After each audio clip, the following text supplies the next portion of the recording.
Chilton is very focused on all the dimensions of STRATCOM's mission. It's very busy.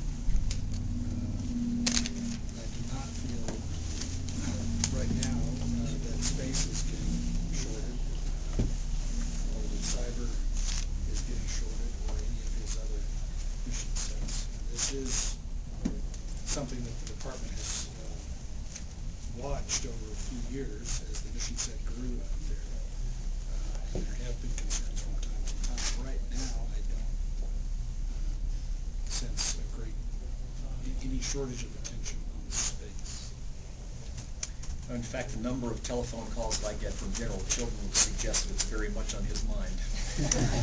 In fact, the commander of 14th Air Force, Lieutenant General Larry James, who is part of Air Force Space Command, is dual-hatted as the commander of the Joint Functional Component for Space in STRATCOM. And so every day there is a senior officer who works both in Air Force Space Command and directly for General Chilton in U.S. Strategic Command. I believe that space gets a great deal of attention in Strategic Command. My last assignment before coming here, I was the Deputy Commander of Strategic Command. And at that time, I can tell you we paid a lot of attention to space. But it is a balancing act, I know, for the combatant commander, and he has lots of things on his plate. And we are, by the way, his service component, his Air Force component for space. There are other Air Force elements that work with Strategic Command. We are also providers of the land-based deterrent force for General Chilton. And so my perception is that in his two of his three most important mission areas, we are in daily contact with him, and we are very, very engaged with him, and I believe he's very engaged with our missions. Problem from your point of view that, despite all the kind of cost cutting or, I don't know, looking for synergies that you're going to have an exquisite system going forward in the intelligence community? I don't know what decisions have been made. And so, first of all, I can't confirm or not confirm what you just suggested.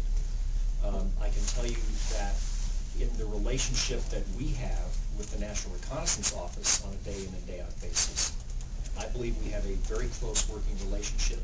Much of the population of the National Reconnaissance Office are airmen, and so I believe Scott Large and I work together very well. The Secretary mentioned in his remarks downstairs that the two of us have established and are moving forward aggressively on the space protection program.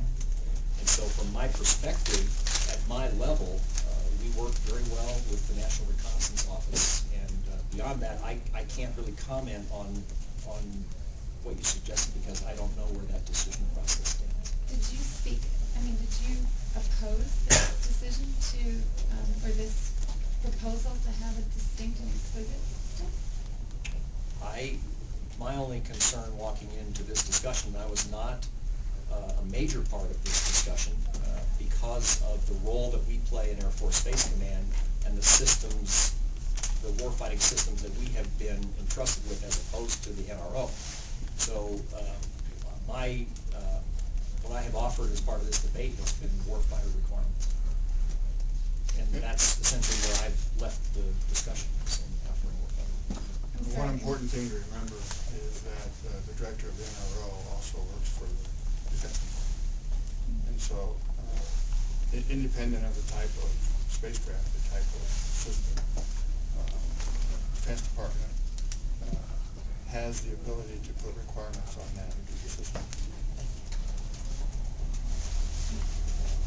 General Kehler and Secretary along for you.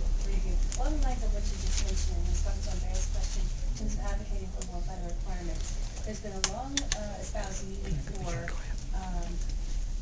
downlink into theater of imagery, and it could be synthetic and day-night capability, that sort of thing. So there's been a push for radar capability. The Pacific Command is using some Canadian radar.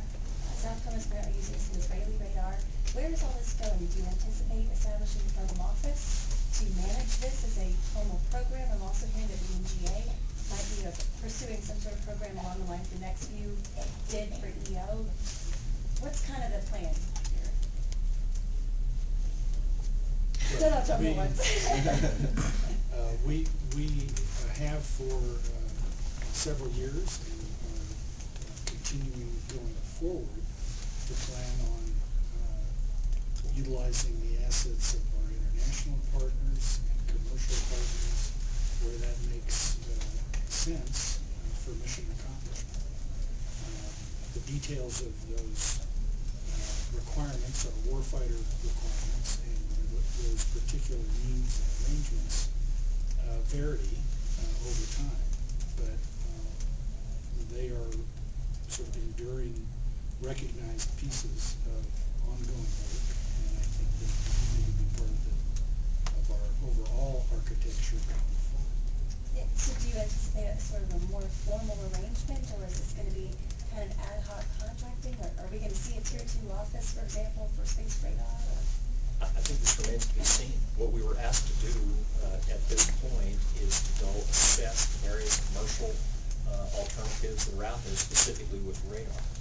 We've been active as a service component to STRATCOM, making our views known about the warfighting requirements across the board here, both for EO and for radar. We still have, as a result of the space radar program, we still have a valid set of warfighter requirements for nighttime coverage, through the weather, all those things that would be attributes of a radar system. But what we were asked to do was go assess what's out there in terms of commercial. You mentioned some of the test activities that are on. When we bring that to conclusion, it will then be time for us to go back and with the department make some decisions about how we go forward. Right now, we don't have, beyond the testing activities, we do not have a way forward here for the types of radars that we've been talking about for direct warfighter support. So we have some decisions to make.